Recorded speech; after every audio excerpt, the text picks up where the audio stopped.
We're a company that focuses on connecting people.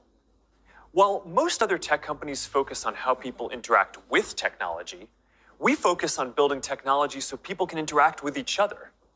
One of the reasons I started Facebook was that at the time you could use the internet to find almost anything.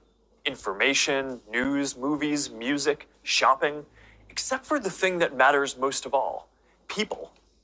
Today, we are seen as a social media company. But in our DNA, we are a company that builds technology to connect people.